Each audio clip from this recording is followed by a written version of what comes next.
one of my friends, Anseth, used to play World of Tanks with me a lot. We were in beta together, but he took a long break and hadn't really played much at all for quite a while. So he wanted to get back into the game, and so we played together.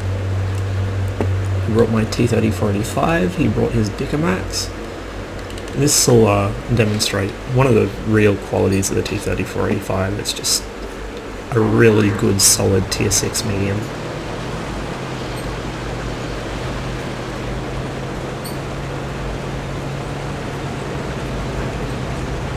In Platoon chat, I'm filling him in on some of the things he may have missed.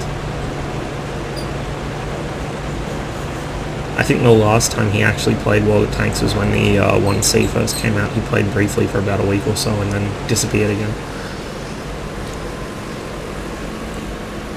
Well, disappeared from World of Tanks at any rate. So to start with, I'm going to climb the hill. I don't like going down the one line anymore. Because of the changes to the map, it just doesn't seem as relevant from the north end. It actually seems quite risky, in fact, because the south spawn usually parks at TD and K1. So I'm just looking for shots now as the enemy tanks get spotted while they're trying to position. Bit of a Hail Mary at the T-29's engine deck, misses. However, the IS is sitting out in the open where I can get him quite nicely. So is the T-50, but sadly my shot goes out into a house. KV-1 caught in the open. Sucks to be him. Anseth manages to snipe a kill before I can get my shot in. And so the bulk of the enemy team have been spotted heading towards the hill across the centre of the map. I know that the KV-3 and T-29, two of the enemy top tier heavies, have headed west. Oh, sorry, headed east. My bad.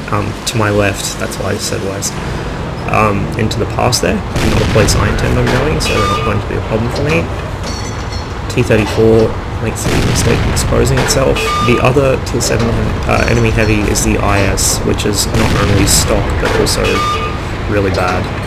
So he's just hanging around the middle. He's pretty low on health. Now he's dead, thanks to our Hellcat. So with most of the dangerous enemy tanks towards the centre of the map dealt with, I'm sort of looking at what I can do on this flank, but the KV-3 pops up. He only has a 107mm gun, not the 122, so that's some good news right there. He'll be doing 300 average damage instead of 390. He gets himself caught in a bad position and melted.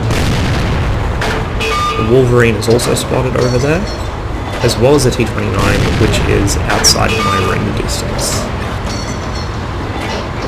The Wolverine stops long enough for me to actually get a steady shot on him. That one bounced, I think, off his engine deck or his turret. He was making it quite hard to hit him, so I decided after that shot I'm done with his shit. The Chinukai is moving up towards the centre of the hill, towards the cap, and if I just bucket down the hill here, there's not really much to stop me. The T-50 maybe, that's about it. There is of course an unspotted T-25AT, and I can guess where he is, but I decided to risk it anyway. And so I got to kill the Chinukai, and then hopefully deal with the KV-1. Of course, the T-25AT makes its presence known. It's exactly where I thought it was, in the village. I kind of screw up here by sitting in front of it to shoot the KV-1, but thankfully he's a bad shot. And so his next shot that would have killed me misses, as does what appears to be an arty shell. I managed to finish the KV-1.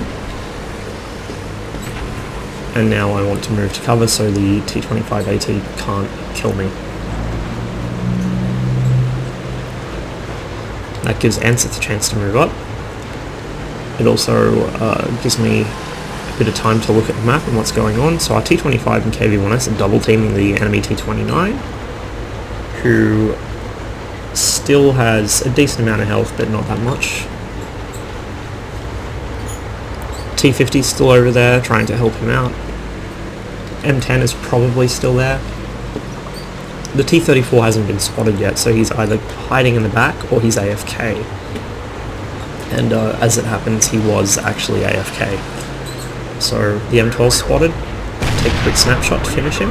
There's the T-25AT. Yep, he's in town, just like I thought. He doesn't have a shot on me at the moment, so I decided to take the chance to move out. I wasn't sure until about here. When I shot at him and he didn't respond, that's when I knew this guy was AFK.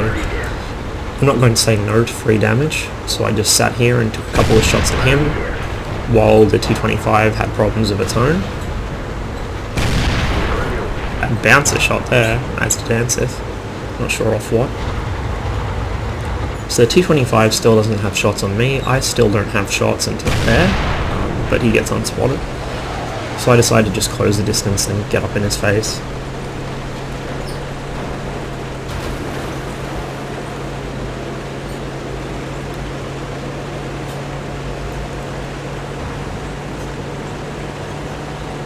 This gun is quite nice. It's fairly powerful for a T6 medium.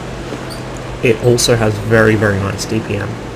So you can see here, no gun depression, so I just pull back a little to get my gun down, pop him before he can really react. And then there's only one enemy left, the M10, who was last seen over here, and I would imagine hadn't moved very far. Sure enough, he hasn't moved very far, not even a whole grid square.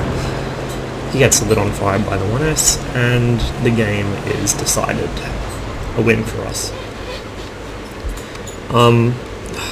The center hill seems to be really the pivotal position of the new redshift, almost to the point where going through the west of the map, especially from North Spawn, is pointless.